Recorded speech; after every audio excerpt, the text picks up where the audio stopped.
ձեր Իլիա Սարգսյան իշխանությունը։ Պարոն Փաշինյան,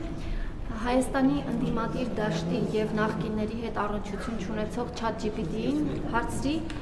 Հայաստանի որ ղեկավարի օրոքի ամենաշատ ռազմական էսկալացիա եւ պատերազմ եղել, պատասխանեց հետեւյալը.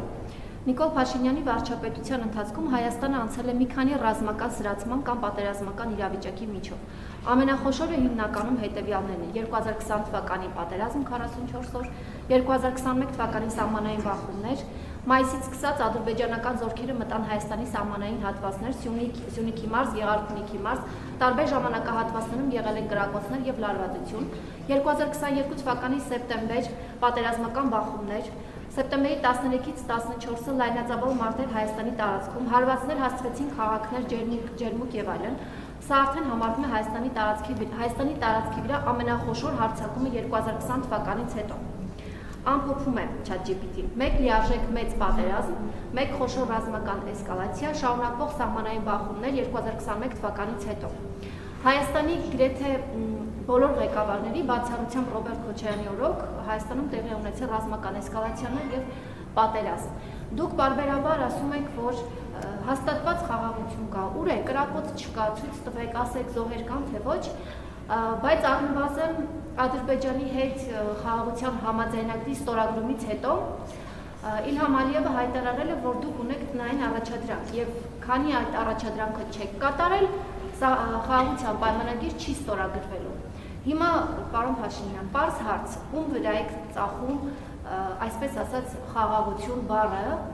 եթե դուք այն միակ ղեկավարն եք, ում օրոք այսքան պատերազմ եւ այսքան ռազմական էսկալացիա է տեղի ունեցել, եւ ձեր կառավարման առնվազն 7 տարվա ընթացքում Հայաստանի ժողովուրդը մշտապես եղել է ստրեսի, դեպրեսիայի եւ պատերազմի մեջ։ Ես զարմանում եմ, ինչի եք ChatGPT-ին հարցնում, դուք Հայաստանում չեք եղել այդ ողջ ընթացքում։ Մի րոպե, սպասեք, ես լուր ձեզ լսում էի, դուք էլ ինձ լուր լսեք, էլի։ Երկրորդը, ChatGPT-ին հասնելու կարիք չկա։ Այդ ամեն ինչը տեղի է ունեցել մեր բոլորի աչքի առաջ եւ մեր կյանքում, մեզ հետ։ Եվ այդ ամեն ինչի արդյունքում Հայաստանը ձեռք է բերել իրական անկախություն։ Հայաստանի Հանրապետությունը ձեռք է բերել իրական անկախություն եւ ձեռք է բերել իրական խաղաղություն։ Նախորդ շրջանի ամբողջ ռազմավարությունը եղել է հետեւյալը, որ ոչինչ թող եւս 30 տարի սենց ձգվելով, քամվելով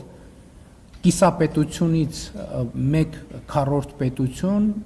դառնալով եւ տենց շարունակենք գնալ։ Այդ ամեն ինչի արդյունքում Հայաստանի Հանրապետությունը ձեռք է բերել անկախություն եւ առիթ ունեցել եմ ասելու, որ այսօր Հայաստանի Հանրապետությունը պետություն է ավելի քան երբևէ, անկախ է քան երբևէ, ինքնիշխան է քան երբևէ, խաղաղ է քան երբևէ, զարգացած է քան երբևէ եւ ունի մեծ հեռանկարներ քան երբևէ։ Գիտեք ինչ, ոչ մի բան ձրի չի տրվում։ Պետությունը ձրի չի տրվում։ Ձրի պետություն ունենալն է, այդ որ ասում եք երաշխավոր,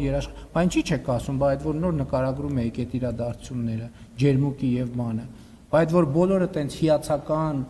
բան են եւ կրկոտ երաշխավոր են, բա այդ ժամանակ մենք ունենք երաշխավոր։ Ձեր ասած նախորդ ղեկավարների ժամանակ ձևավորված,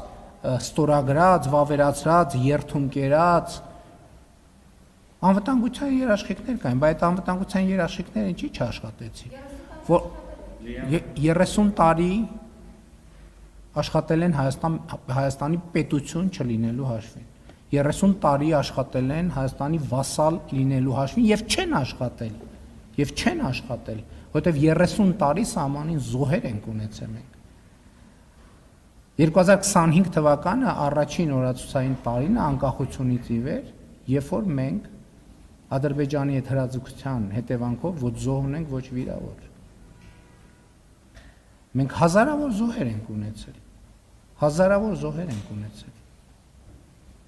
Եվ այսօր այո խաղաղություն է եւ Հայաստանի ժողովուրդը պետք է տեր կանգնի այդ խաղաղության։